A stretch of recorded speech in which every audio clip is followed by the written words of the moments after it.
Child ఆర్టిస్ట్గా career మొదలుపెట్టి ఆ తర్వాత స్టార్ హీరోయిన్గా ఎదిగిన ఘనత కొందరికి మాత్రమే సాధ్యం. గతంలో చాలామంది హీరోయిన్లు చైల్డ్ ఆర్టిస్ట్గా రాణించి ఆ తర్వాత హీరోయిన్లు అయ్యారు.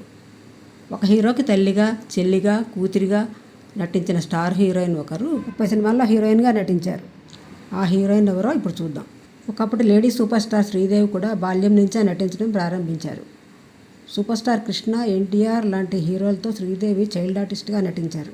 ఆ తర్వాత వారితోనే శ్రీదేవి అనేక చిత్రాల్లో హీరోయిన్గా నటించారు. అయితే సూపర్ స్టార్ కృష్ణతో ఎవరికీ సాధ్యం కాని రేర్ రికార్డు శ్రీదేవికి ఉంది. శ్రీదేవి, కృష్ణ కలిసి నటిస్తున్నారంటే ఆ చిత్రం దాదాపుగా హిట్ అయినట్లే అని భావించేవారు. వీళ్ళిద్దరూ కలిసి ఏకంగా 30 సినిమాలకు పైగా నటించారు. శ్రీదేవి, కృష్ణల జోడీ ఆడియన్స్ని బాగా ఆకట్టుకుంది. కేవలం హీరోయిన్గా కృష్ణతో నటించిన శ్రీదేవి బాల్యంలో ఆయనకి కూతురిగా నటించింది. హీరోయిన్ అయ్యాక చెల్లి పాత్రలో కూడా నటించింది. మా నాన్న నిర్దోషి అనే చిత్రంలో శ్రీదేవి కృష్ణకి కూతురిగా నటించింది. దేవుళ్ళలాంటి మనిషి చిత్రంలో చెల్లిగా నటించింది. అంతేకాదు కృష్ణకి తల్లిగా కూడా శ్రీదేవి నటించడం విశేషం.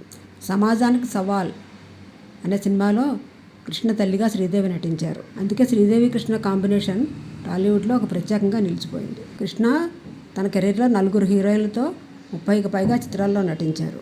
వారిలో ఒకరు శ్రీదేవి కాగా మిగిలిన 3 జయప్రద, విజయ నిర్మల, రాధ. 1980లో కృష్ణ, శ్రీదేవి కలిసి వరుసగా 3 సినిమాల్లో నటించారు. 1982లో కూడా ఈ విధంగానే జరిగింది.